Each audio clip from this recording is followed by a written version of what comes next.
This is the Deathmobile, the last and final ride every one of us will take at the end of life's journey. If you could write a script, isn't this perfect? You have a body transport person, a deputy coroner, and at least one visit to a funeral home that night. How did you find out your father was missing? His car was still there, but he wasn't in there. His friends and family start searching, right? Yes, everybody starts to look, trying to find his last known whereabouts. Police ask for your help in finding the missing man. Who you see right here is Gregory Rice. I think we just all assumed that he was going to be found in a ditch someplace. He had a feeling that he was being followed. Greg had actually said, if anything ever happens to me, it's not a suicide. It's full of scandalous, secret sex. Erica Dontel began to receive anonymous text messages that said, your husband has gotten somebody pregnant. Giving you every opportunity to get yourself out of the situation. There's nothing for me to get. I don't know where he is. What went through your mind? I was like, this can't be true. I dropped the pedal and I started crying. And you were scared? Yeah, I was scared. They were in the business of death. So you learned how to do autopsies? Correct, yeah. Took pride in getting all the answers. We don't have people standing in line to get this job. I felt like that was what I was put on this earth to do.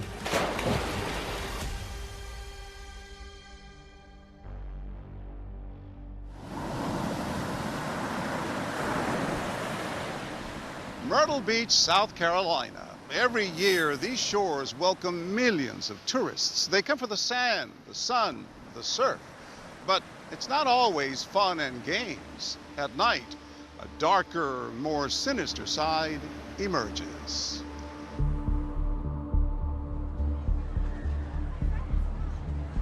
We do have some problems in downtown Myrtle Beach after like 10 p.m. That's kind of like a joke about Myrtle Beach. The Murder Beach, or Dirty Myrtle. You know, after dark, it's its own monster. It's really become a dangerous place, and there are a lot of beachfront and alligator farms and ways to dispose of bodies that people are never going to be found. When a dead body is found, Megan Jackson is likely to get a phone call. The 35-year-old mother of four and her boss, Chuck Benjamin, provide a service everyone will one day need, but nobody really wants. My name is Chuck Benjamin. I pick up bodies for the local funeral homes and the coroner's office. It is about 3:40 in the morning. We are headed to one of my local funeral homes to pick up a body to take it to the airport in Charleston so it can fly out to their final destination. How long have you been doing this? Since 2011, whatever that is. Okay. 12, 13 years. 14 years. Okay. Yeah. This is the right schedule for today. Yep, 8:29.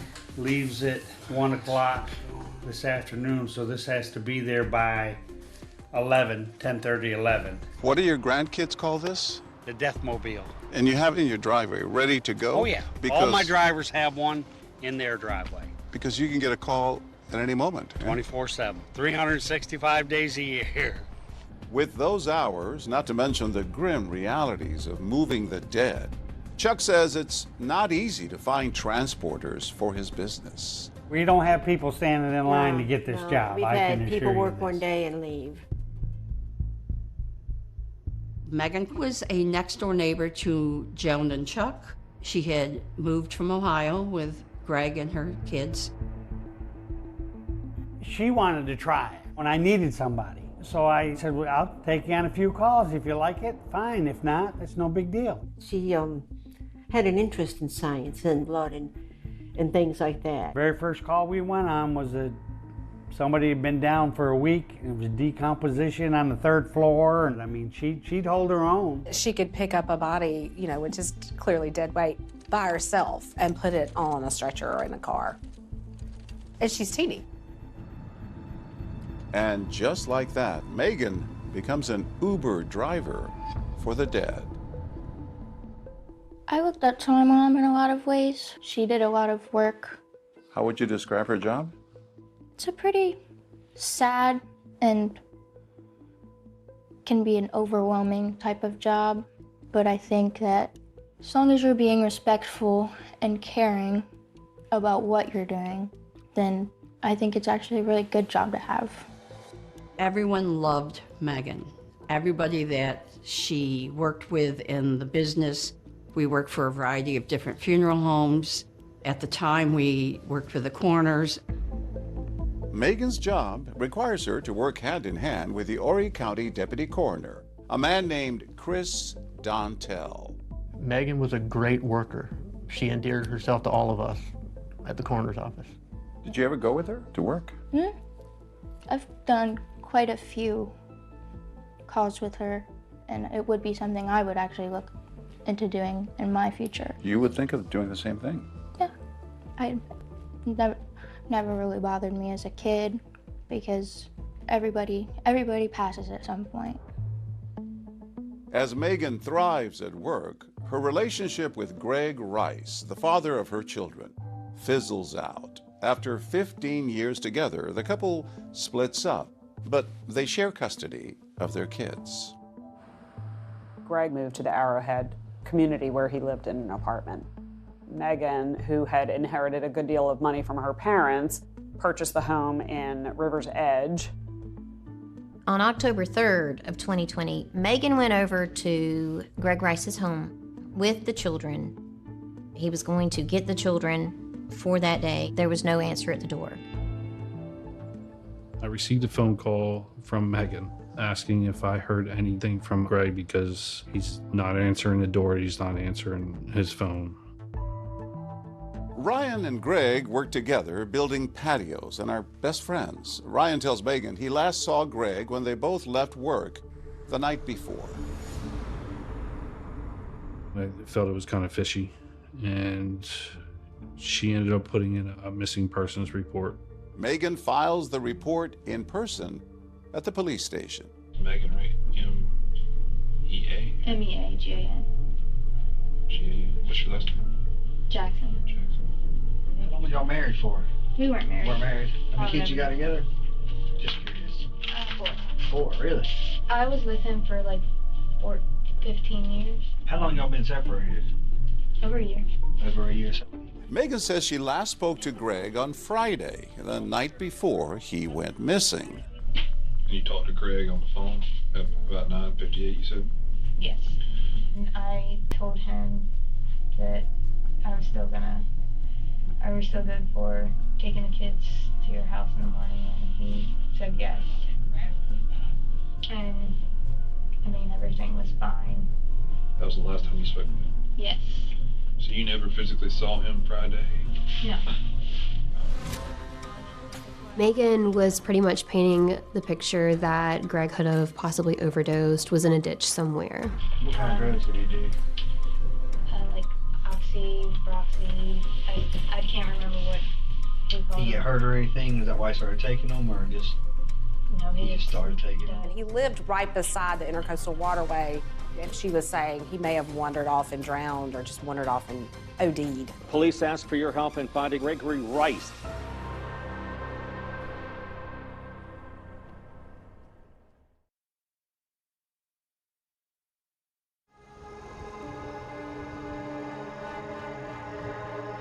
It was a mystery that shook this Myrtle Beach community. One day, 46-year-old father Greg Rice is living his life, and the next day, he disappears, seemingly without a trace. So this is where he lived, right here. Yes, his children would come visit him for scheduled visits and unscheduled visits. He wanted to see his kids often. What did you find in the apartment? So at the apartment, you know, his wallet was found, his front keys were found stuffed in a cushion on the front porch. His car was here, but not his phone. Is that suspicious? It is suspicious. Why? Most people would have left with their wallet. Most people would have left with their keys, or you know, why walk down the road? Why not take the car and that kind of stuff? So yeah, that is suspicious. We set up arrangements to go to Greg's apartment and split up in teams and search his apartment and grounds around it for anything, and we didn't find anything. Investigators canvassed the Arrowhead community trying to see when he had last been seen, but none of that was really fruitful. The investigators talked to neighbors, and by all accounts, it appears that Greg Rice was a good father. He had a job, he was a hard worker.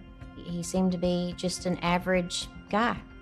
Greg had some very good friends in the community who just found him funny and caring and really enjoyed spending time with him. The children all loved him unconditionally.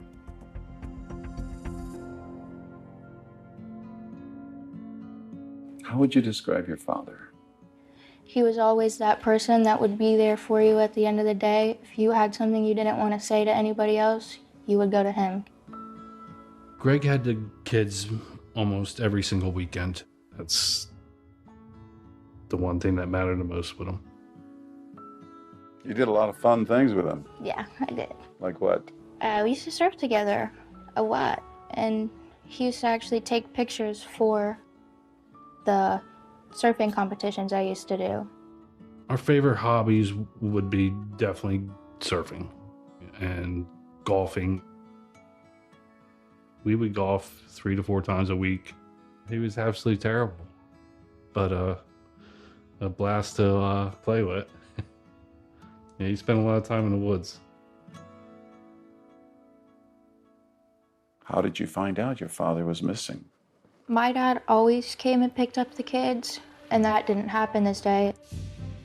Savannah says her parents' relationship took a bad turn after her mother got that job, working in body transport. She just kind of acted different, was homeless, could be a lot more mean than before. She was never home, would leave at all times of, day and night, and just leave the kids. At some point, were your parents arguing more? Yeah, they argued a lot, but it definitely did get worse once my mom got a job. They stopped just talking things out, and everything became an argument. And then they wind up breaking up. Yes. After Megan and Greg Rice part ways, Megan purchases a home in the same neighborhood as Christopher Dontel. She moved into our neighborhood, and then a few times she started kind of like popping up at different places. We would go to the same places to eat, kind of had the same routine. So quickly, she went from your husband's coworker to a good friend, family friend. Very quickly. Yep. After a while, when Megan moved to Chris's neighborhood, he would just call her and say, I've got a coroner call, and I need you to, go to this address. She would call me, hey, Chris has got a call, you mind if I go on it? Well, I didn't care, but as long as it gets done on the, within the time parameters that I have to do it. Megan and Chris are constantly in need of each other because the coroner's office needs body transport. And that would involve meeting each other all hours of the night, all days of the week. And then in 2020, Chris and Megan's workload explodes because of the COVID pandemic. The alarming surge in cases of coronavirus. Hospitalizations are up in 21 states. Funeral homes didn't want nothing to do with it. They didn't want to go on the calls, so they would call me because they didn't want nothing to do with COVID. We were doing 2,500 calls a year, and Megan volunteered, and especially she always did Chris's calls. Megan and Chris are together for work constantly, and the new neighbors' families become COVID bubble buddies during the lockdown. After Megan moved into my neighborhood, her kids and my kids virtually had an open door policy at each of our houses. Her kids would come and go from my house. We ate dinner with them several nights a week. She was showing up with groceries when everything shut down for COVID and we were struggling financially. We were expecting a little boy. Megan had a full load of brand new nursery items and baby boy items. We never asked her to do it. She just came in and was going to be the savior. And then you hear that Greg is missing. Chris came home and he was like, Megan reported Greg missing. It would all become more troublesome when police learned Greg feared for his life. Are you suspicious about anybody? He was always worried about driving and being followed.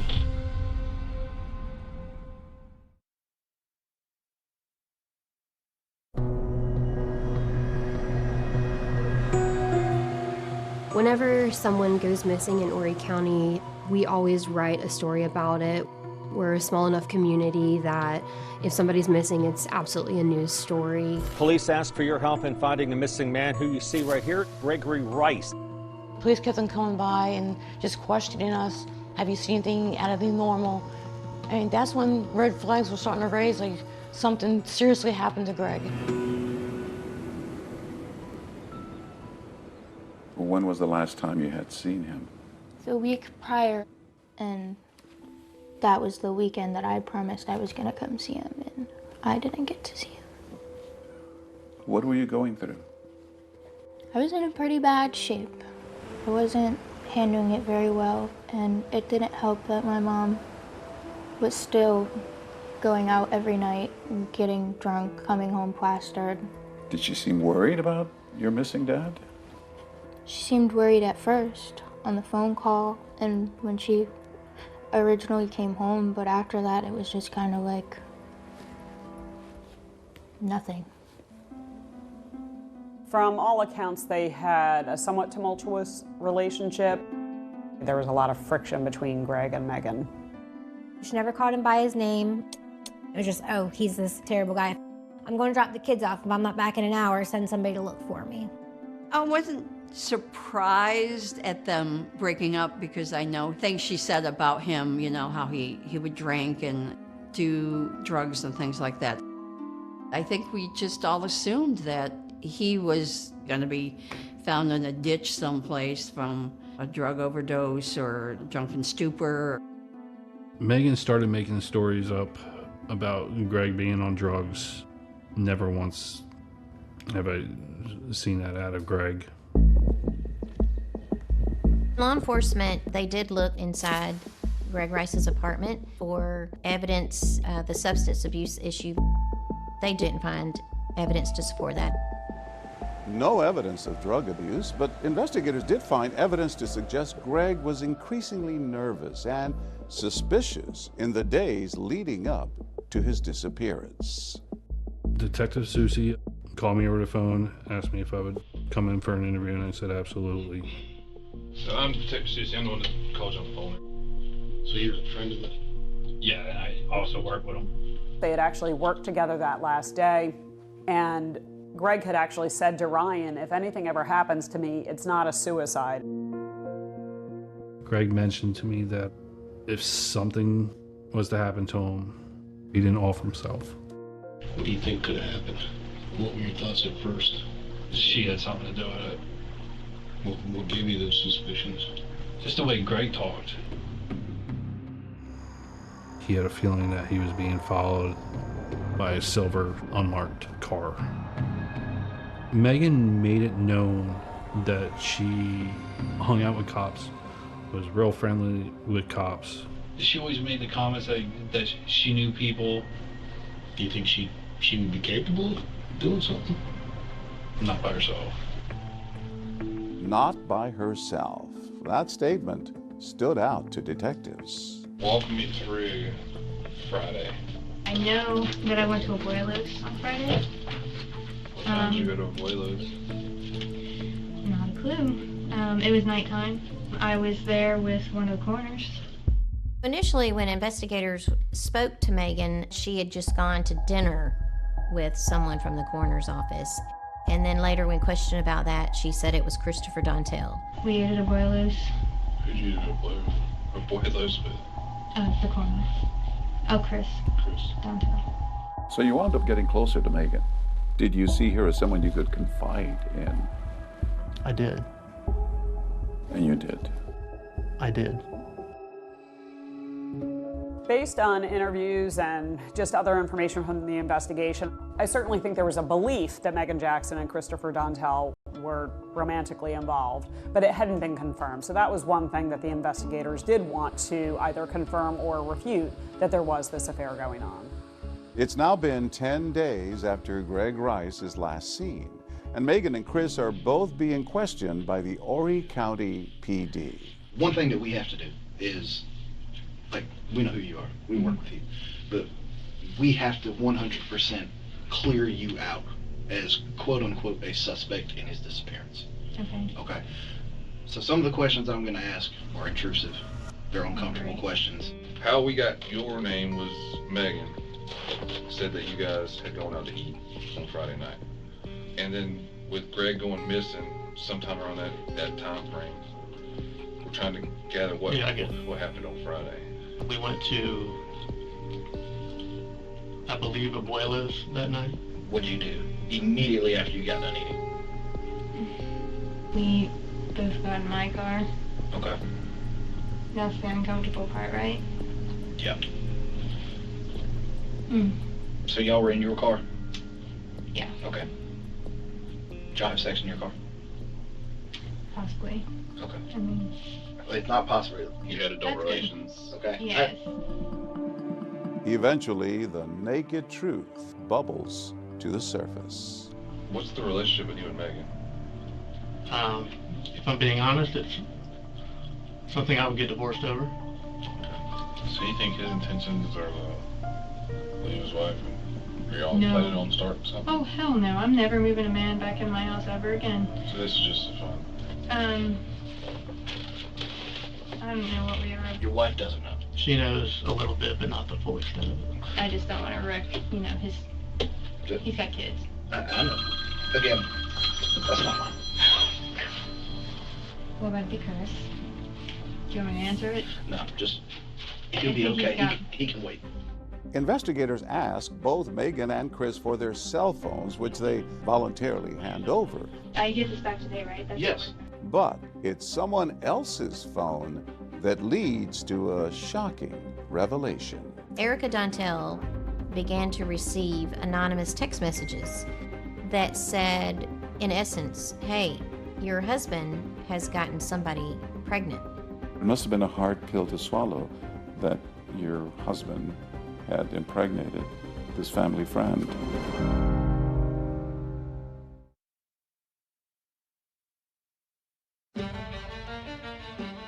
It all turns into a twisted tale. What started out as a missing persons case uncovers a secret affair between a deputy coroner and his partner in body removal. They were in the business of death, and I really do think that that was something that drew them together.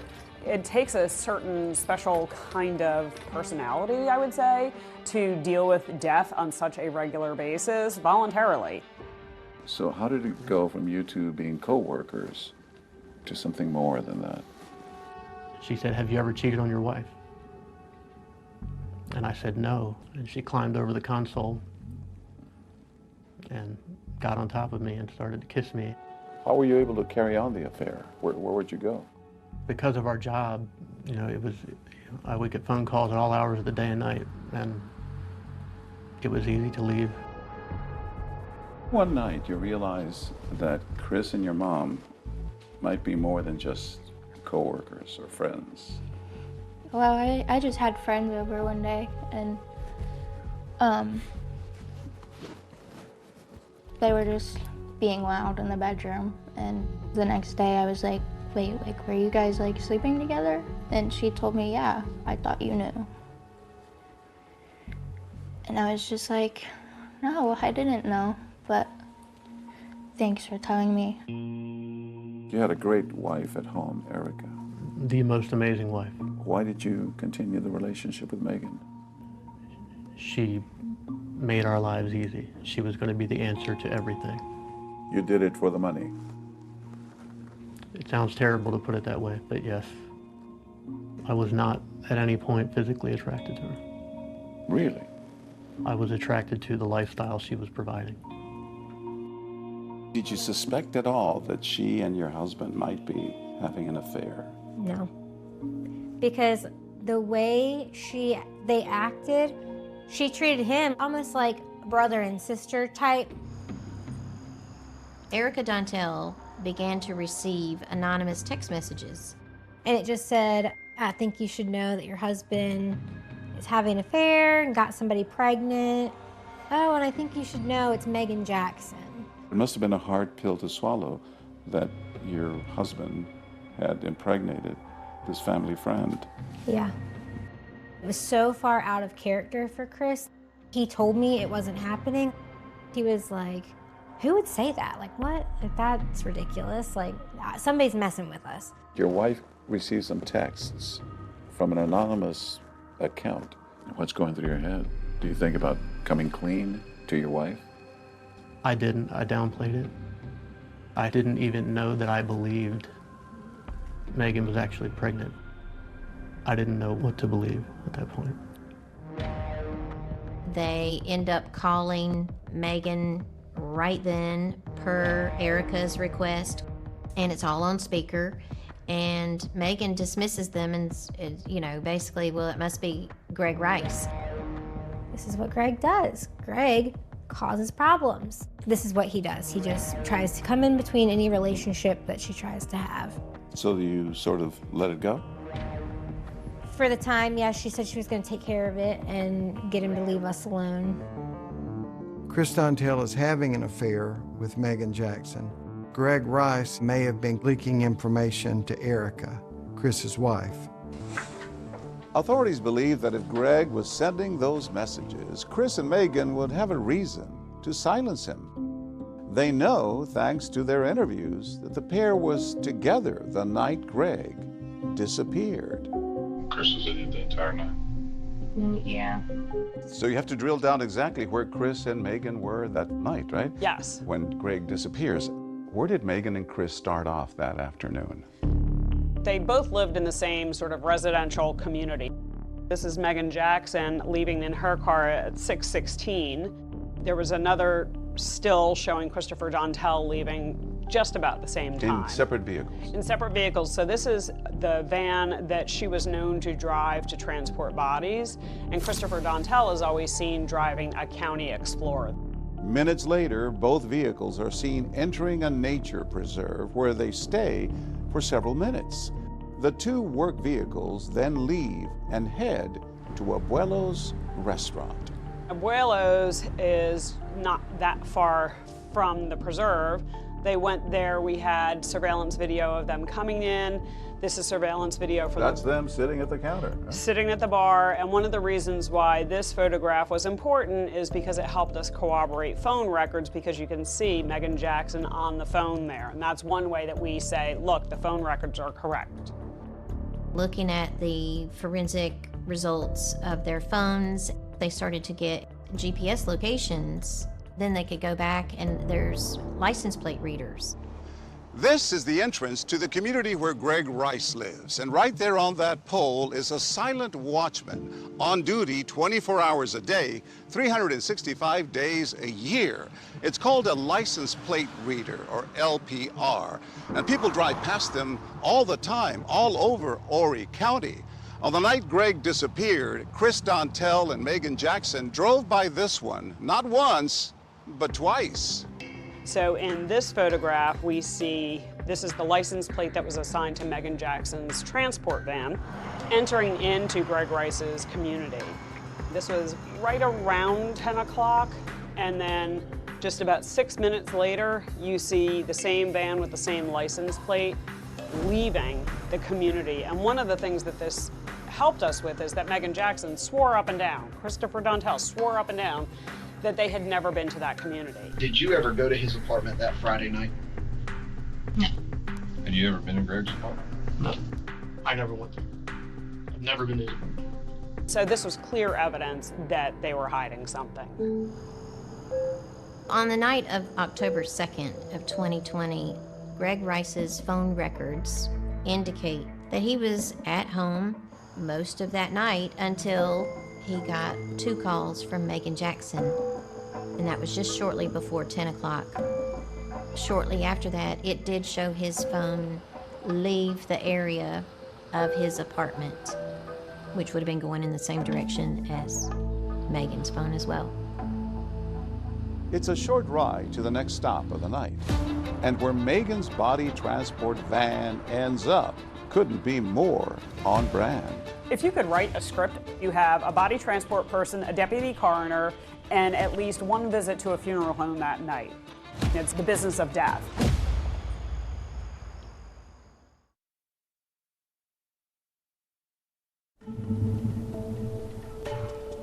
By October 23rd, the investigators had done a fabulous job of gathering different pieces of electronic evidence.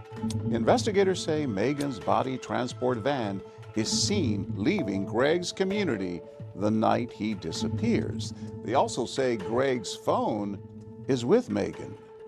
According to the evidence, where do they go next? Their phone records placed them at the Myrtle Beach Funeral Home. Chris and Megan have access to that funeral home because of their jobs, right? Yes, just based on his position as a deputy coroner and hers as a body transport person, they pretty much had free access to funeral homes. What about surveillance video from the funeral home? That would have been wonderful, but life is rarely that easy. It wasn't working. The cameras at the funeral home weren't working. They were not working. Megan and Chris are racking up the frequent flyer miles in interrogation rooms.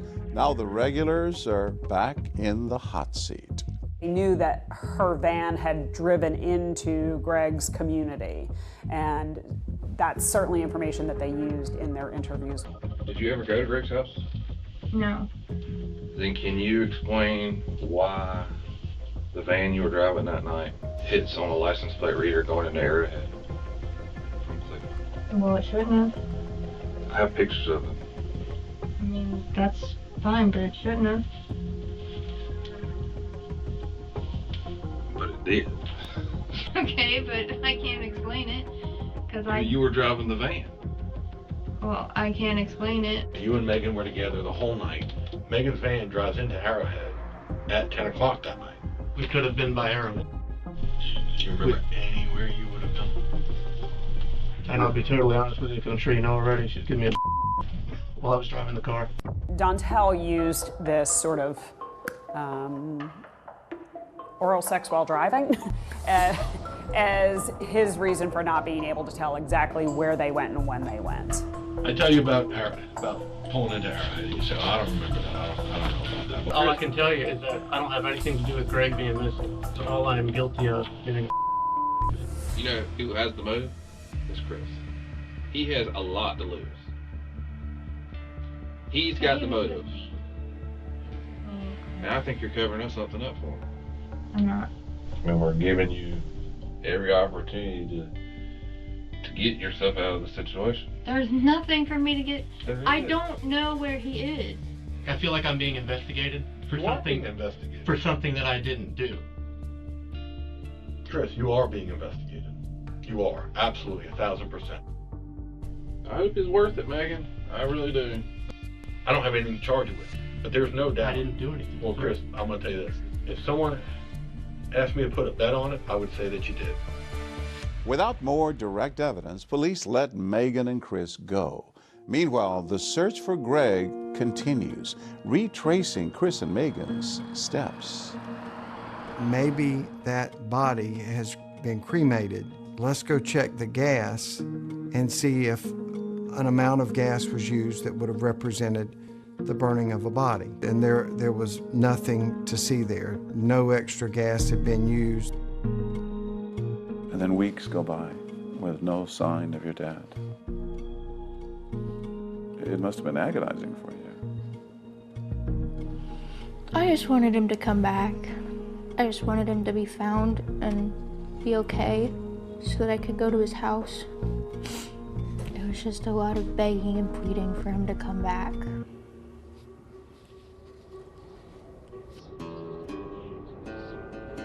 This is the Little PD River, miles of slow-moving water surrounded by natural wildlife.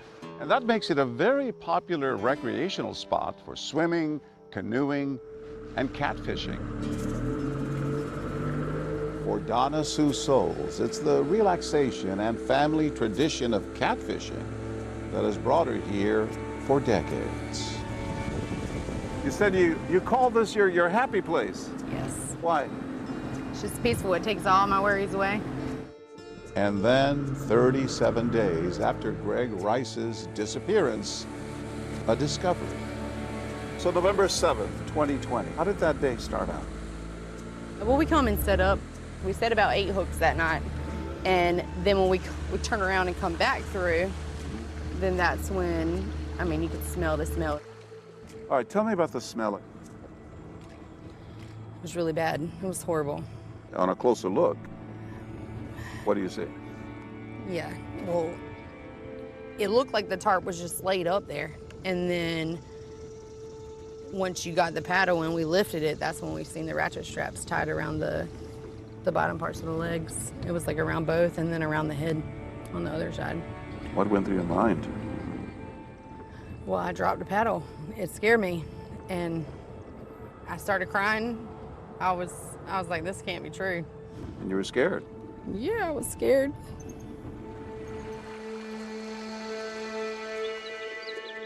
The Marion County Sheriff's Office gets a 911 call. Tell me about that. We get a call for some people fishing found what they thought was a body. It was they found a tarp, and they knew something was in the tarp. The tarp had black zip ties on either end, and then also ratchet straps with cinder blocks securing it, obviously trying to keep the body submerged. It sounded like a mafia hit. It would seem that way. It would seem that way.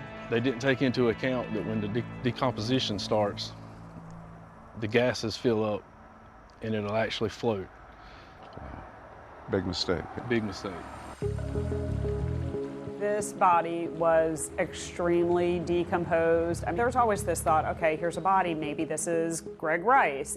Things had to be done, DNA and dental records, to positively ID this person, unfortunately, as Greg Rice. The medical examiner determined that there were positively 5 gunshot wounds on Greg Rice. Investigators start to look at the tarp that Greg's body had been wrapped in, and in fact discovered that the Lowe's Home Improvement here in Conway, South Carolina, actually sold that particular name brand. And they go to that store and they start to inquire, has anybody purchased these items? And lo and behold, someone had. But what really blows up this investigation is a piece of evidence that's literally full of hot air. Why would you use a plastic glove, doll?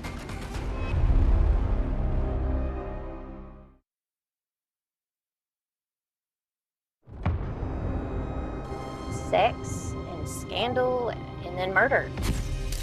Let me ask you, have you seen anything like this? This is a new one for me. Yeah. What am I under arrest for right now that I'm being Murder. It just was like, oh my gosh. You've transported hundreds of bodies in your life, and now here you are involved in a real-life murder. Has Megan ever told you that she killed Greg? Asked her how she knows he's dead. She said, why? Doesn't matter. And I asked her, what do you mean? And she just wouldn't say anything. They both claim to be not really knowing how Greg was killed. This was a high-profile case with a lot of twists and turns. They had a blow-up doll? There was a blow-up Betty doll in the front passenger seat. My mom could be an evil woman. She had threatened to kill me. Felt like for the last 5 years that I've been looking in the barrel of Megan Jackson's gun. He made this big cry, oh, I'm afraid of her. Sounds like a horror movie. It's spooky. Never seen anything like it in my life, ever.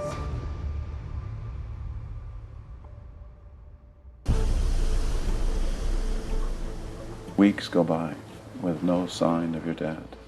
I just wanted him to come back. Did your mom seem worried about your missing dad? Not really. The former partner of Megan Jackson is now missing, and we've got the idea that there's this affair going on. I mean, it's scandalous. Somebody from the coroner's office and somebody from a body transport having an affair. Over a month later, Greg's body was found along the Little PD River. Once Greg's remains were recovered, there were very specific items found used to wrap his body. Ding, ding, ding.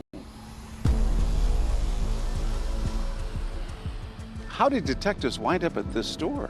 They wound up at this store because after the murder of Greg Rice, they found Greg Rice's body and he was wrapped in a tarp. And investigators later looked that tarp up and it happened to be a name brand that was sold here.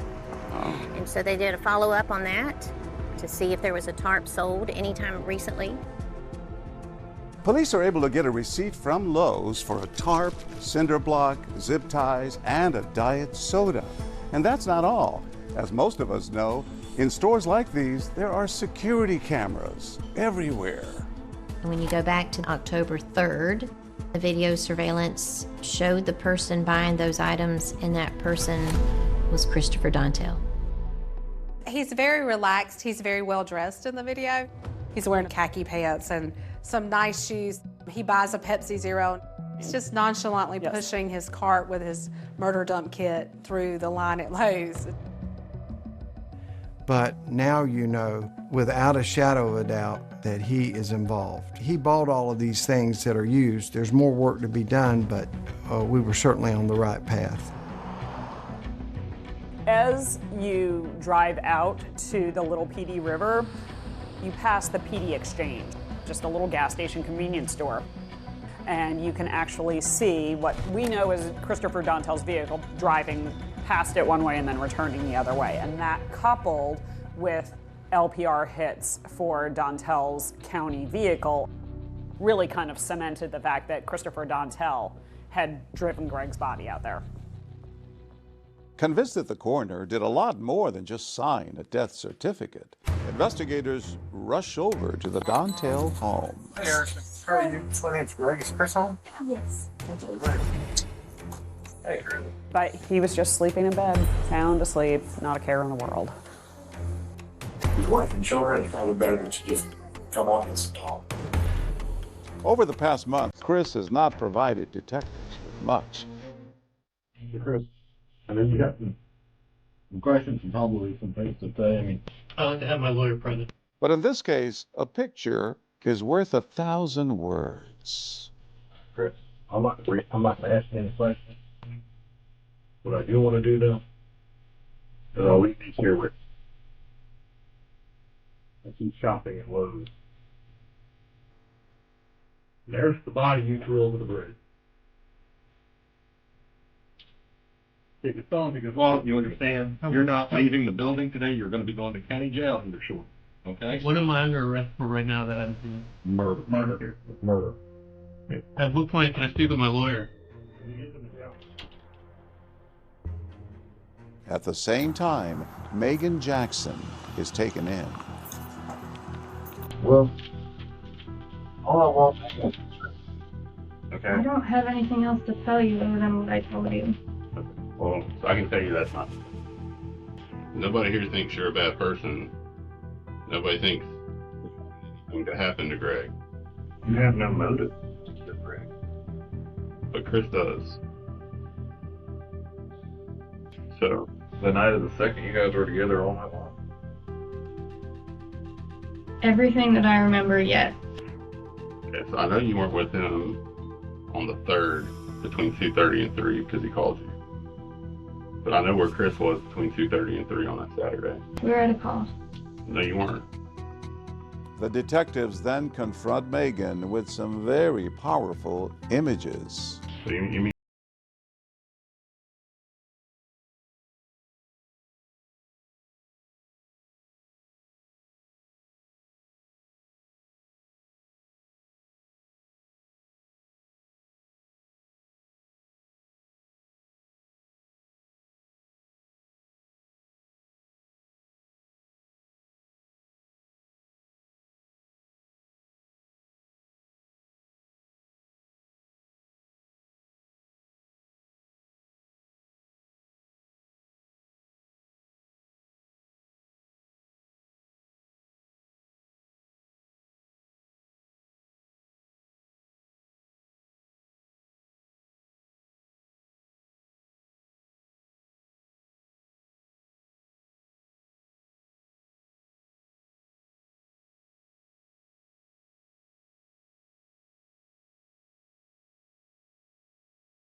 cause, and they were able to make those arrests. Chris, stand up, turn around. All right, Chris, murder, Greg Rice, all right? I'll see you. And after your father's body is found, the police come to your house. They told us that my dad was found and my mom and Chris would be being charged. That must have been so hard for you to lose your father and then to find out that your mother might be involved. Yeah, it was a lot. Because I just never believed that my mom could do something like that.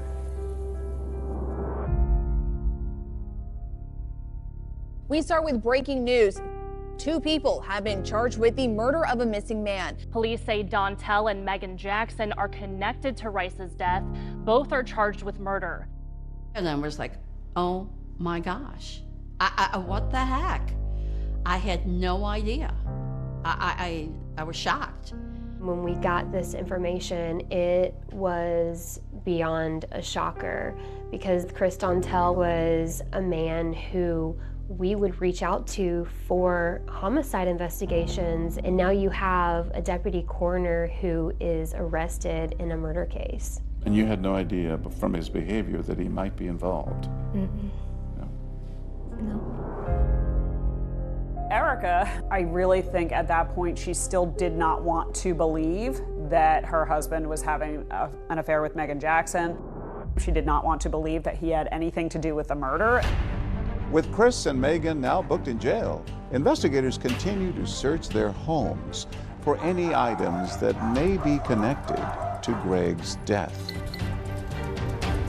Yeah, but it is spooky. The police say they saw some very concerning things.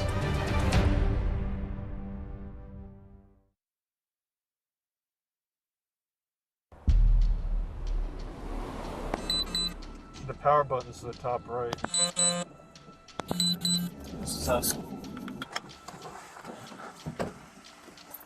When investigators with Horry County PD did a search warrant at Megan Jackson's home, she had multiple guns in the home.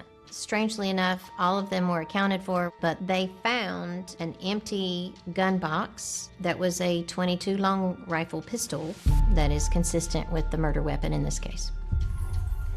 As investigators look through the home for evidence, their search takes a drastic new turn. She's got bottles in every crevice you can find. She drank a lot. It was just very clear that she was not a good mother. It's like a doomsday room. You got a code lock.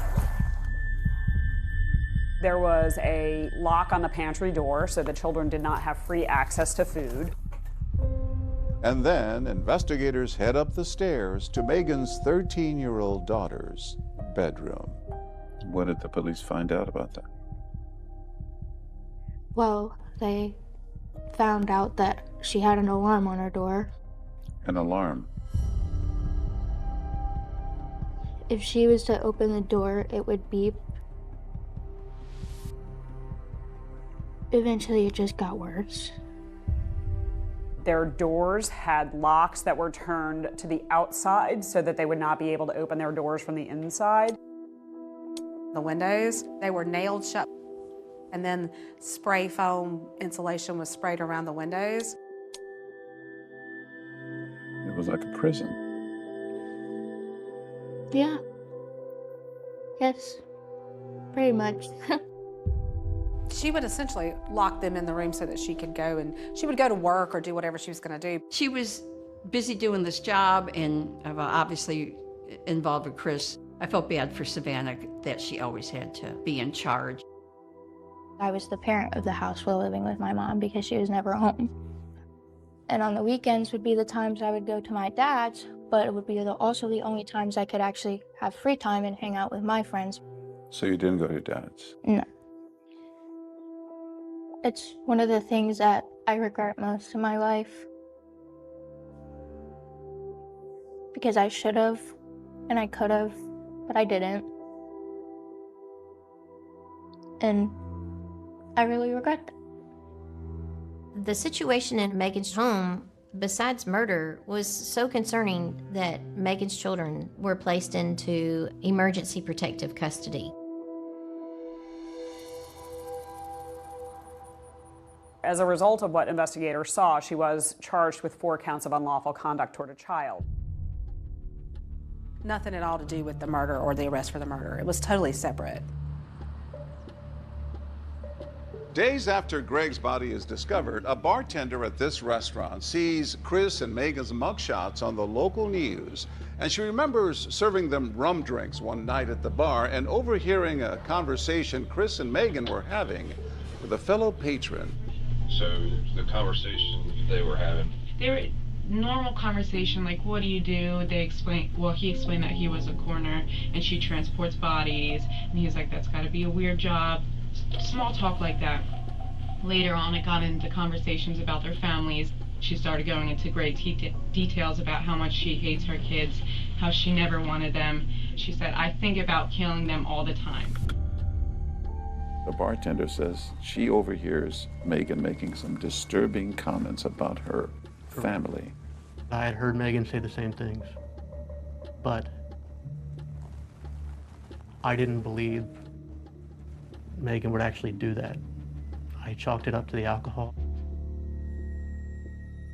And a week after their arrests, Megan and Chris have their bond hearings. Prosecutors decide to try Megan first on the more serious murder charges. Megan and Chris were ultimately let out on bond, but they were on house arrest.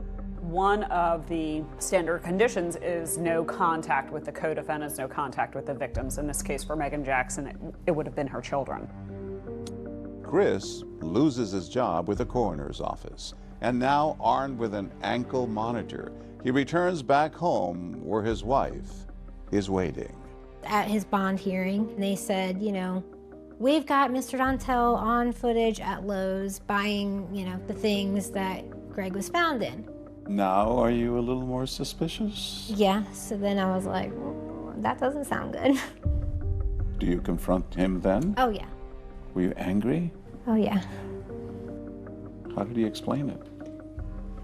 Just that it was the perfect storm of just bad decisions and bad situations, and then, you know, it crossed the line for the affair. And essentially their job, the circumstances of their job, made it easy to hide the affair. So now Chris and Megan are back home, living just a few blocks away from each other, but they're barred from having any contact. I was fielding calls weekly from people in the community. Both of them continuously broke those bonds. Their ankle monitors were appearing at the same place at the same time. They said they were getting together to exchange Christmas presents at one point. He's out on bail, but he's still communicating with Megan. Yeah. I found a cell phone. The only contact in it was a nickname, but I knew it was Megan. And I was like, after all this, you're still talking to her. Personal drama aside, as investigators prepare to bring these cozy co-defendants to trial, they discover a silent witness. Megan calls it Blow Up Betty.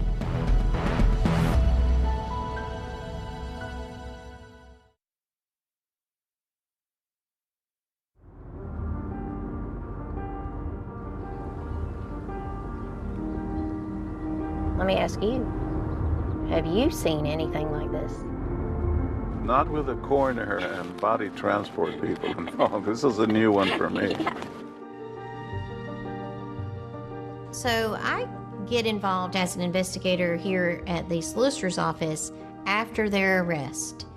And we start looking at the evidence we have, clearing things up, and making a timeline a little more crispy. Where are we driving into now? We're in Lewis Ocean Bay Heritage Preserve. It's a recreational area. Hours before Greg Rice went missing, Megan and Chris drive into the preserve. They had them on camera going in and out of that area.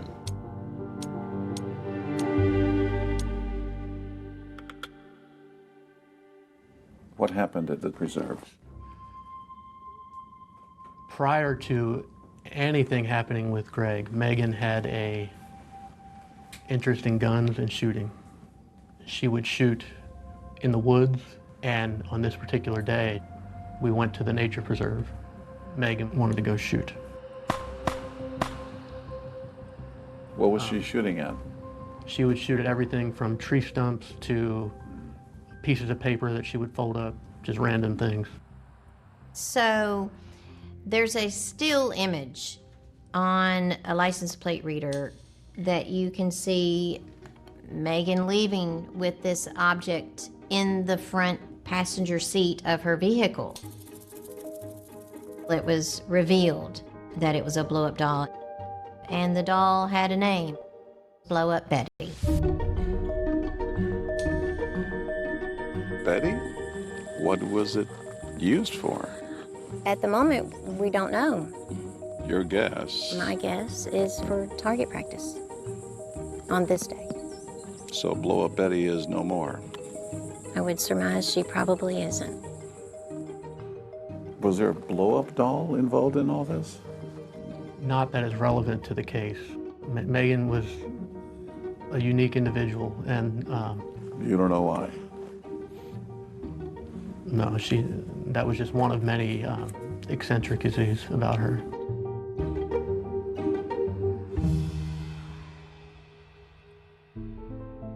And investigators uncover more shocking details about Megan's personal life. Before Greg Weiss went missing, Erica Dontel began to receive anonymous text messages that said, hey, your husband has gotten somebody pregnant. It turns out what was said in those mysterious text messages was actually true. Megan, she goes, before anyone else tells you, I want to let you know that I'm pregnant. Oh, Megan. You're just getting in deeper. She told Christopher Dontel that she was pregnant, and then she had told people that she had a miscarriage. She did have a baby eventually. There has never been a paternity test. Chris, of course, just accepted paternity.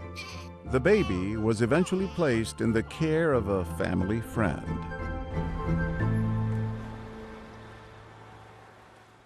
Our office is no stranger to really high-profile cases throughout the state. And this was a high-profile case with a lot of twists and turns. This was an incredibly circumstantial evidence case against both of them. The problem was what they were missing and what they didn't know. Because of the lack of physical evidence, the lack of a crime scene, one of the things that as prosecutors we always knew we needed was for one of these co-defendants to tell us what happened, to testify against the other one. We signed what we call a proffer letter saying, if you cooperate, if you testify truthfully, there may be either a reduction in charges or perhaps a reduction in sentence. Y'all sure you don't know anything? Yeah, sure good. Okay. With a lawyer present, Chris Dontel meets with investigators and vows to tell the truth about what happened. So Chris says that on this night when they went to the Myrtle Beach funeral home after they'd had dinner, that Megan had left some reading glasses. She said, I need to go see Greg. So she leaves. I stayed at Myrtle Beach Funeral Home. I did not leave. Dontel tells us Megan Jackson left for a bit, came back. She said, we have to go. I said, is Greg here? She said, no, but we have to go. She was shaking. I never saw Greg that night. We left. And the next day it's like, you have to go get rid of the body. I asked her how she knows he's dead. She said, why? Doesn't matter.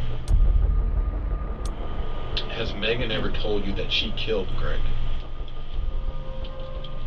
I've asked her so many times because I wanted answers myself, because I've had to answer to this, and my life's been ruined because of this. He was not really knowing how Greg was killed or when he was killed. Prosecutors don't believe Chris is telling the truth. And when he refuses to take a polygraph, they turn to Plan B, Megan Jackson. What does she have to say? This is the part that I didn't tell the truth on.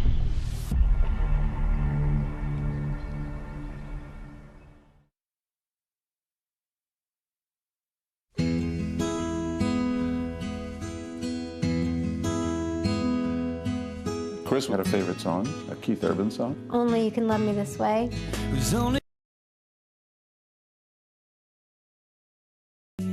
The night that Chris asked me to be his girlfriend, it was at the Keith Urban concert, and that song was playing.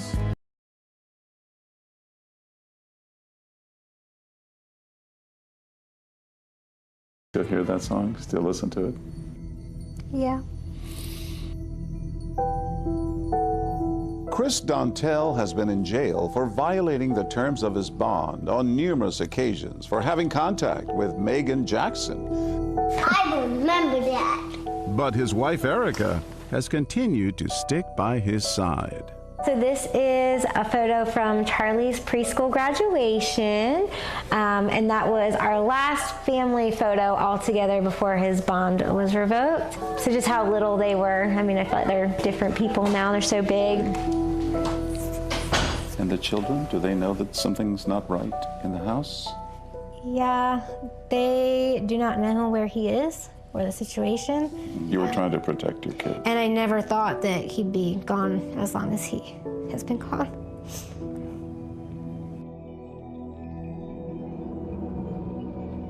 Megan Jackson was in and out of jail as well for breaking bond conditions. And as pressure mounts, prosecutors offer Megan a chance to tell her side of the story through her own proffer. Some people call it queen for a day. Like, this is your opportunity. You tell us everything, and we'll see if it's worthwhile. We're here today because you, through your attorney, have requested to come talk to us today, okay? You are to provide us any and all information in a truthful manner. Should I start from the beginning? Megan Jackson says that Dontel had badgered her into luring Greg to the funeral home so that Dontel could confront Greg over spilling news of the affair. This is the part that I didn't tell the truth on. I went to pick up Greg. He got out of the car, went into Myrtle Beach Funeral Home, and I gave him a couple minutes. As I got out of the car, Chris started coming out the door. And then I said, well, where's Greg? And he said he wouldn't talk to me. He went out the front. She says that when she brings Greg back to the funeral home, she just sort of sends him in on his own and then never sees him again. That Dontel told her he had simply walked off in anger, and that was it. When did you learn that Greg was dead? After you showed me the body. So Chris never told you? Not until several weeks after. They both claim to be not really knowing how Greg was killed or when he was killed. They're both saying, I didn't have anything to do with it, but there's enough that maybe you should think the other person did it. Did you shoot Greg Rex? No. Were you present when Greg Rex was killed? No. Part of your agreement that you have is that you're consenting to a polygraph? Mm-hmm. What this case, I think, eventually just turned into is finger pointing, and, you know, she failed the polygraph. We were trying to get one of the defendants to testify against the other. We met with Megan Jackson, and it never got to the point where we believed we could ethically put her on the stand. We are putting up someone who is going to lie. And we said, okay, well, we listed them both for trial. A judge decided that the two trials had to be split. Megan Jackson's attorneys got a continuance, so we said, fine, we'll go forward with Christopher Dontel. We had a pretty rock-solid case for accessory after the fact to murder. He was on the tape at Lowe's buying the body dump kit. So we made the decision to go forward on both charges, the murder and the accessory after the fact to murder. Chris did not go to trial until about 4 years after the crimes were committed. We're going to go ahead and end this trial. We had picked a jury. I was actually doing the opening statement, and I was halfway out of my chair when Christopher Dontel's attorney stood up. And the defense attorney says, Judge, we've got a matter we need to approach. Christopher Dontel's attorney said he'd like to plead guilty. Recess. We immediately hit pause for the trial. What in the world is going on? What's he trying to do here? The major turn of events just 2 days into the murder trial for former Horry County Deputy Coroner Chris Dontel. It was a really big deal. I mean, reporters were ready for a week of trial. All right, hold on. We're going to put a microphone on you. And then all of a sudden, he just pleads guilty. For him to do that was quite shocking, but at the same time, he did not plead guilty to murder. He pled to accessory after the fact and conspiracy to commit murder. Hello, Chris. Hello. Yeah, I'm John Quinones. Why is it so important for you to speak with me today? The most important reason is so that the Rice family can get closure. The first day I met with my lawyer, when I told her that I would plead to whatever I'm guilty of if I can help bring closure to those kids. And I've never even hurt someone, let alone murdered someone. As soon as he entered the plea, we sat down with the prosecutors and told them the story with the actual missing pieces that he was able to fill in for them. After he took the plea, Chris says that he will testify against Megan Jackson in her trial. I was afraid of her because I watched her kill the father of her kid.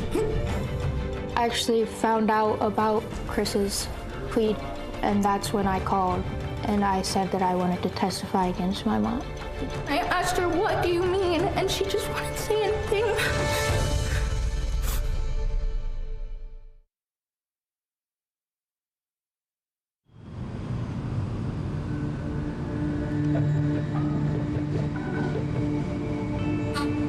June 2025.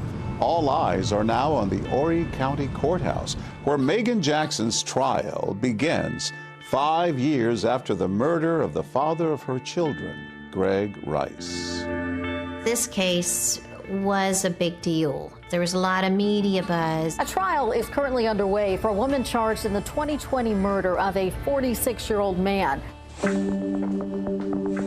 Mary Ellen Walter and Lee Waller are the prosecutors in the case. Mary Ellen is known to be a bulldog trial attorney. I don't see how it's not relevant, quite frankly.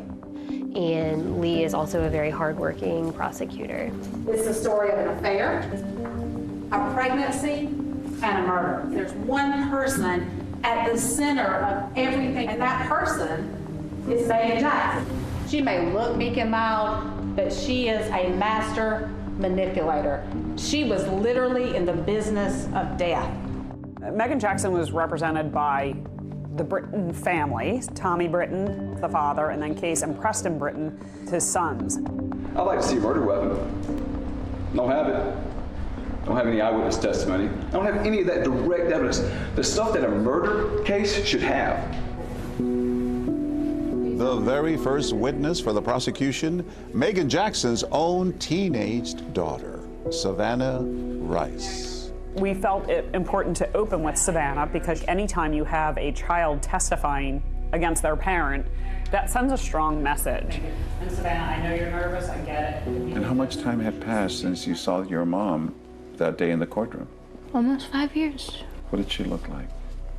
She just looked hollow, and just having her sit in front of me, it made me uneasy.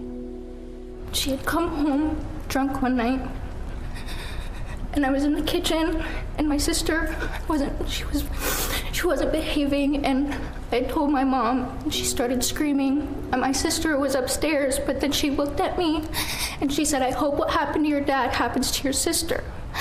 And I asked her, what do you mean? And she just wouldn't say anything. What would drive a mom to say that about a daughter?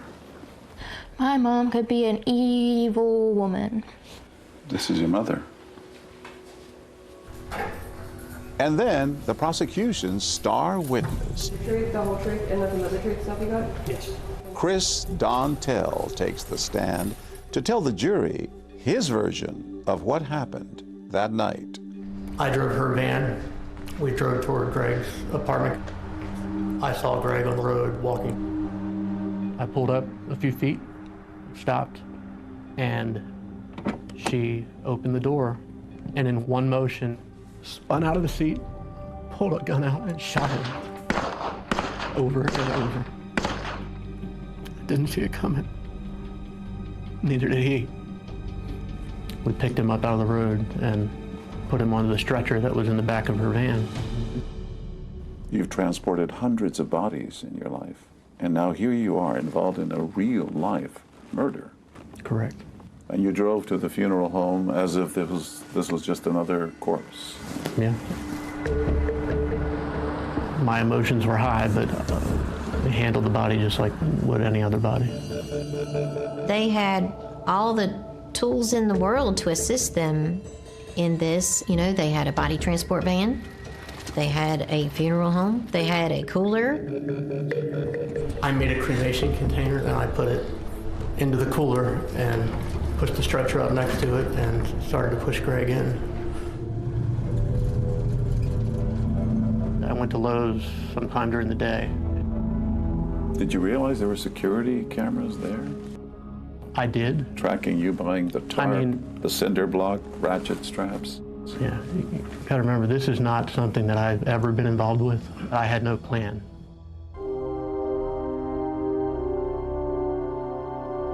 Chris tells the jury that the following night he heads back here to a place he knows very well, the Myrtle Beach Funeral Home, to dispose of Greg Rice's body.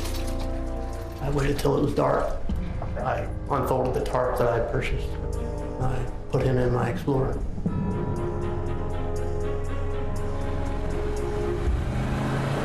I started out toward the river. I went back to the middle of the bridge, popped the back gate of the Explorer. It took about 10 seconds, put him in the water.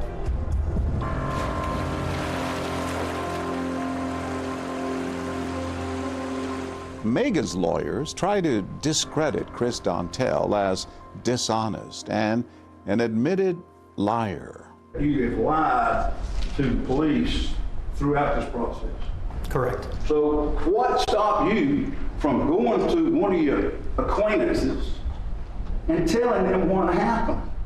The fact that your client told me that if I did that, she would kill me, and I had watched her kill the father of her kids, so I believed her. You were still having sex with Megan Jackson afterwards? Correct, for a period, yes. Okay. You could have said what happened, and you didn't. That family suffered for more than 4 years. She had threatened to kill me. But after she was jailed, she couldn't kill you. She kept getting out on bond. Felt like for the last 5 years that I've been looking in the barrel of Megan Jackson's gun.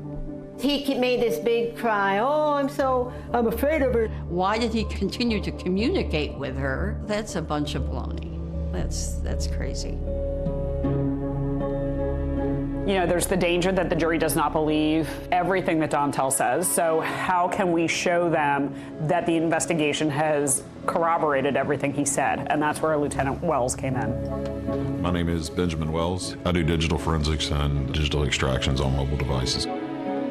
Erica learns in a really shocking way that her husband is having an affair through anonymous text messages. Erica Dontel believed that these anonymous texts were coming from Greg Rice. Through the analysis of her cell phone, it was able to be proved that Megan Jackson was the actual one sending these to Erica Dontel. They were created on her phone. They were all sent by her. That was the aha moment, like, wow, she really is trying to, frame Greg, and this is it. Why would she tell you that she's pregnant by your husband? I think she thought, oh, I'll tell you this, you'll leave him, and then she'd have him. And then that didn't work because I stayed. When it's the defense's turn, they call no witnesses. Instead, Megan's lawyers point the finger directly at Chris Dontel in closing arguments. The only person that actually has a motive to get rid of Greg Rice is Chris Dontel. And can you trust him? Two fates will be sealed. As to the charge of murder, we the jury... And a young woman confronts the demons We will never be able to live a normal life. of her past. Is there anything you would want to tell your mother?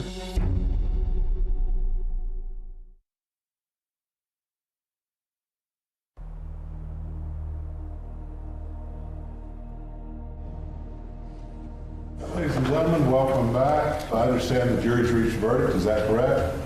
Every time a jury deliberates, you wonder how long it's going to take, but I don't think they deliberated that long on this case, truly. As to the charge of murder, we, the jury, by unanimous consent, find this defendant guilty.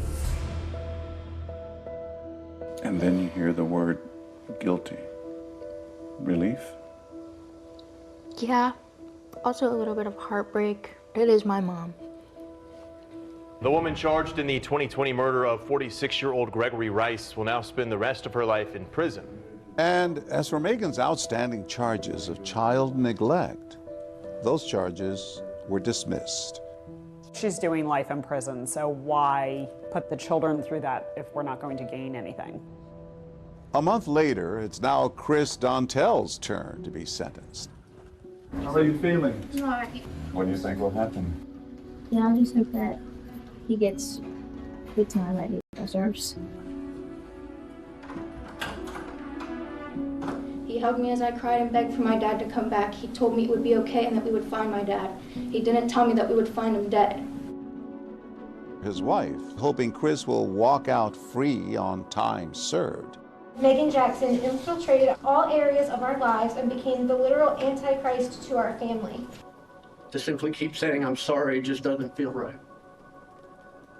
And I don't know that I can effectively articulate the depth of the combination of love, pain, regret, and compassion I feel for those kids and for everyone who loved Greg. Christopher Dontel ended up being sentenced to 15 years for accessory after the fact and another 5 years for conspiracy, and for those to run consecutive.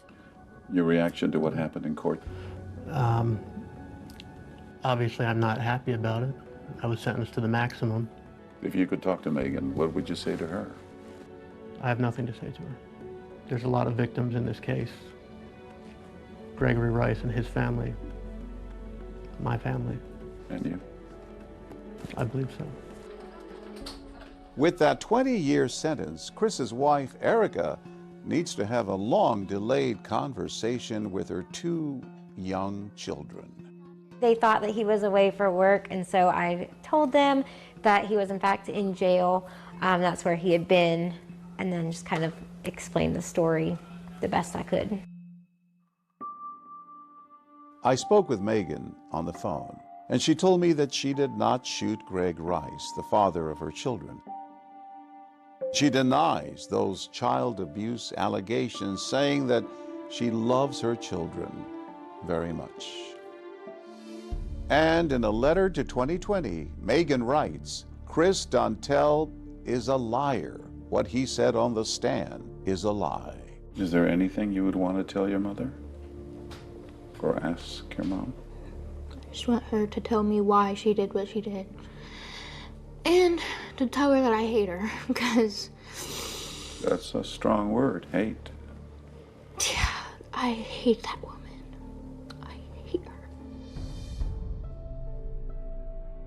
Greg and Megan's youngest children are now being raised by their older half-brother, Zach, Greg's son from a previous relationship, while Savannah lives on her own in Ohio. But recently, Savannah found herself back on the shores of Myrtle Beach, where she still has her fond memories of surfing with her dad and his best friend, Ryan. This was a board that I had designed to surf with Greg, and I'd like to give it to Savannah so she can at least use it and enjoy it.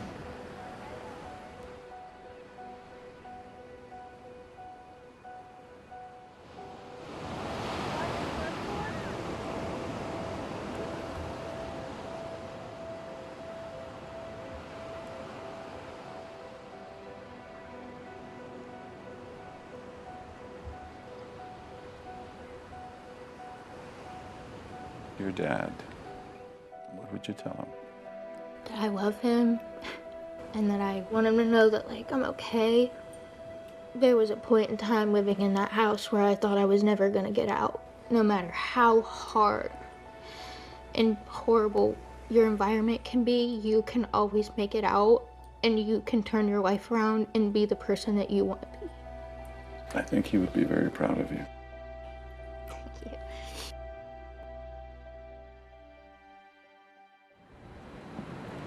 Such a brave young woman. Savannah's brother has filed a civil wrongful death suit against those responsible for killing their father, Greg Rice. Greg Rice's ex, Megan Jackson, is appealing her murder conviction. That's our program for tonight. Thanks for watching. I'm David Muir. And I'm Deborah Roberts. From all of us here at 2020 and ABC News, good night.